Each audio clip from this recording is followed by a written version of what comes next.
you figured out the quarter pipe. You were getting it down pat, and then you started to do. Was anybody doing the alley-oop at that point in time? Yeah. So, dude, it's so funny. I've actually never told this story publicly, but once I contacted Eric Perrinard, I was like, I have to do something different on here. Like, jumping high isn't enough to impress him. Yeah. Well, that's what I felt anyway. So I was like, all right. And I'm looking at the ramp. I'm like, and at this time, I'd just done the foot plant 360. Yep. So I was like, all right, I think I can spin these things. I feel like it's doable. Like, I'm starting to get my head around, like, understanding the bike, what I need to do to spin a bike. So for me, I was like, all right, how about an alley-oop? And at this point, no one had done one. So it must have been like right around Christmas time, coming into 2020, I ordered an airbag, and it was like an airbag topper to go on my quarter landing so I could try this without killing myself. I had seen some riders using big flat bags and things like that, but to me it didn't really make sense for the quarter because you'd be coming down like face first.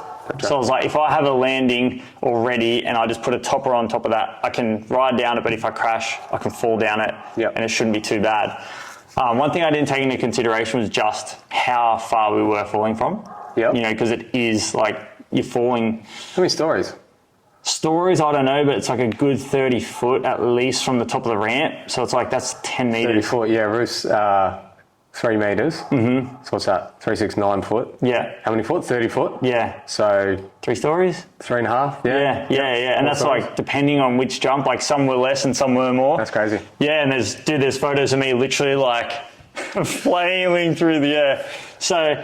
I lost a little bit of train of thought there, but yeah, so basically at this time, no one had done it, so I'm like, oh, this is perfect. Like, I'll order the airbag and like, I'll do it in secrecy. I'll release a video. Everyone will be stoked. I'll be in X Games and like, let's get this show on the road. You know, like that's mentally what I was thinking. Then I ordered an airbag. It took about 3 months to get here, and the day that I got notifications from customs, it's good to be picked up.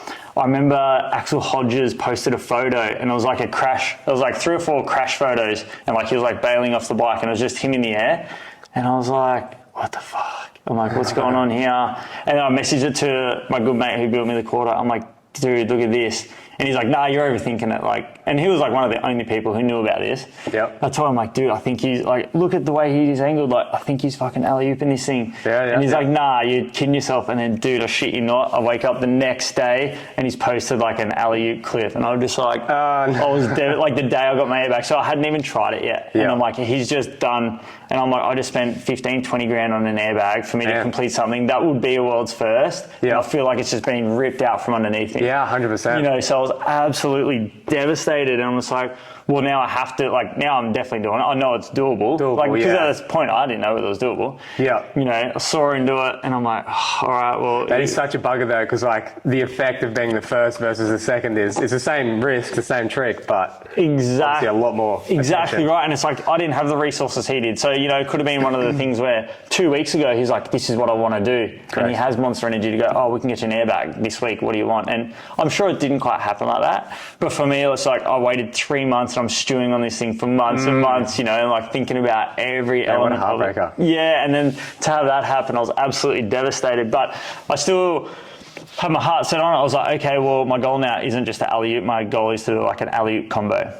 And so once I started alley-oop in a little bit and I landed one, I was like, oh my God, dude, like 100% I can do this and a no-hander. I was like, the way your body positions, like the way the bike sort of straightens out, I'm like, I can 100% do an alley-oop no-hander. And so you did end up landing them? Yes. Yep. Yeah. Well, I rode one away from the airbag. Gotcha. Yeah. And it was like an airbag lander. So I don't know, technically yes, but some people say no. Like to me, I don't really, like yes, it happened, but it wasn't to dirt. So I don't count it. Okay. You know, it does kill me to have that as an asterisk, but like it was also a huge accomplishment. You know? I mean, to do that and then not hit the ground after it, I mean, regardless, airbag, dirt, that's pretty cool. Yeah, and dude, like I'll look back at the footage now and I still get goosebumps of it, and I'm still like, holy shit, what was I thinking? Yep. You know, but then it kind of got to that point where, I just started making a couple of mistakes. Like I was just so set on it, and and then one day it just sort of all went wrong, and that's when just like, dude, my life like flipped, literally.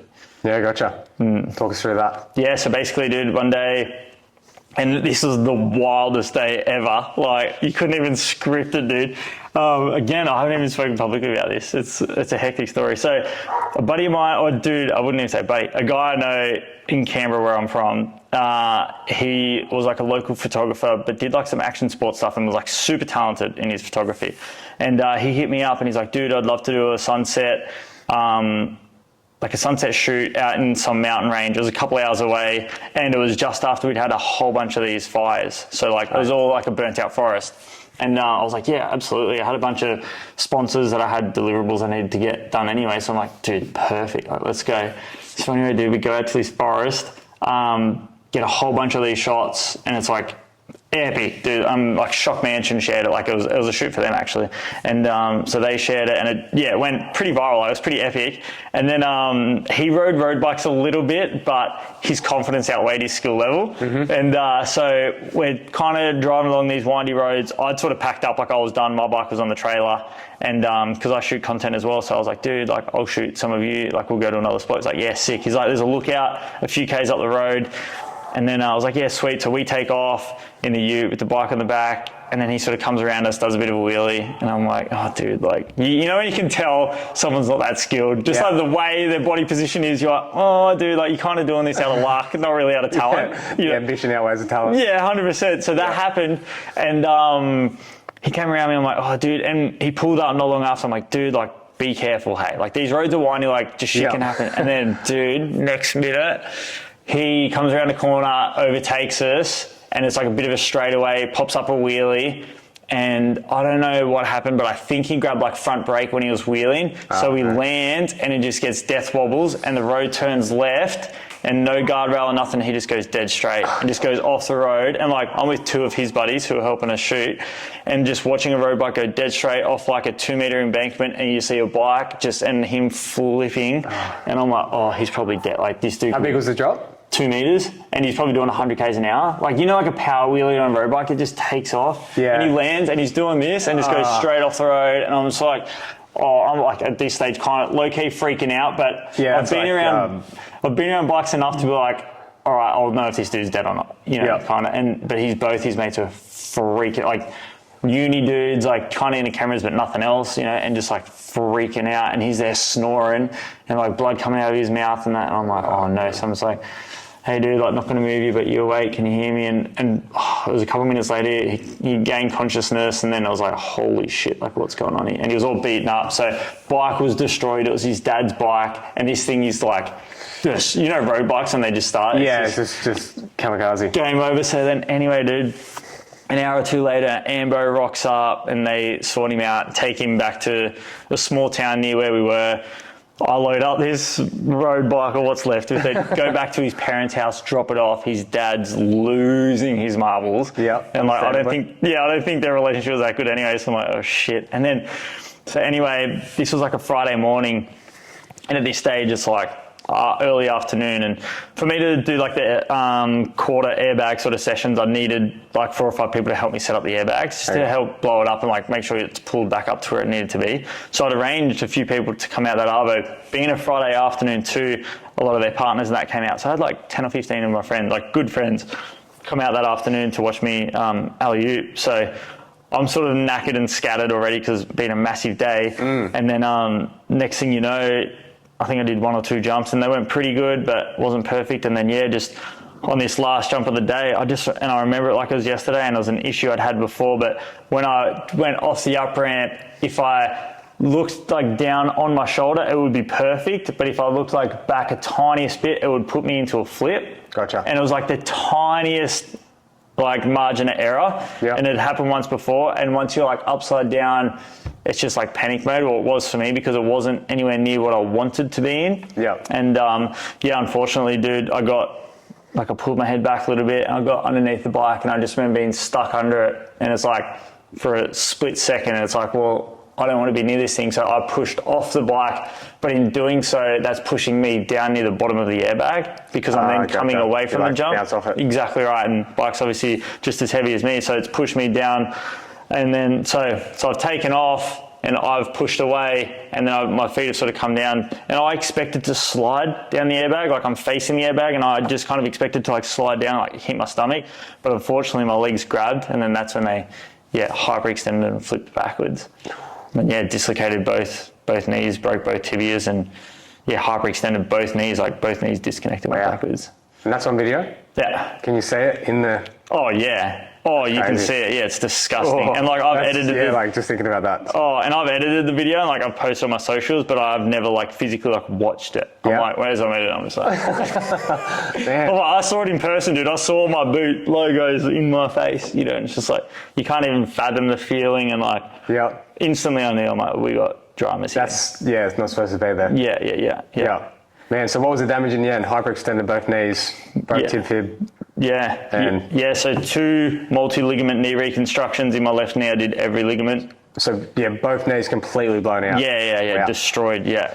So it's wild because my right knee wasn't as bad as my left, and like my right knee now, I'm like, dude, it's perfect. So it's like, it's interesting when I hear other people who have had knee injuries. I'm like, dude, mine's like being pretty destroyed and feels great. You know, so I think it just comes back to like, the work you put into it. But I'm also comparing it to a leg that's destroyed. So then, because the other leg was also even worse. So then my left leg, I damaged the peroneal nerve, and what that was is the nerve that runs down your shin to the top of your foot. So that's actually the tendon how you lift your foot. Right. So I was left with drop foot, so literally like paralyzed foot, can't lift my foot, can't lift my toes. And like, I'll tell you what, like that's just such a terrifying thing. Like I can only imagine people, who lose whole lower limbs and things like that, you know what I mean? So for me, I didn't know what the go was there or whether that was even fixable, and it turns out there is a tendon transfer that you could do, or that we did do. And what that basically means is your peroneal nerve is the one that lifts you up, but there's a nerve to the inside of your foot that rotates your foot in. Gotcha. And what you can actually do is a surgery where they open you up and swap the tendon over. Wow, isn't that crazy? Yeah, so think of this, dude, you go on an operation, they literally swap a tendon over, and then you're in a moon boot for a few months, and they're like, all right, dude, like, get you out of a moon boot, and the doctor's like, all right, try and lift your foot. So I try and lift it, like I'm like thinking like, go lift, and like nothing happens. And he's like, all right, try and rotate your foot in. I'm like, all right, try and rotate it in, and it lifts up. Oh, no. And you're just like, what the fuck is going on? To go there. Well, it's because they swapped that tendon. So it's like now I can feel the tendon, but it's in a different location. So I'm thinking of doing this, but they've moved it to here. So I'm telling my foot to turn in, but it's lifting up.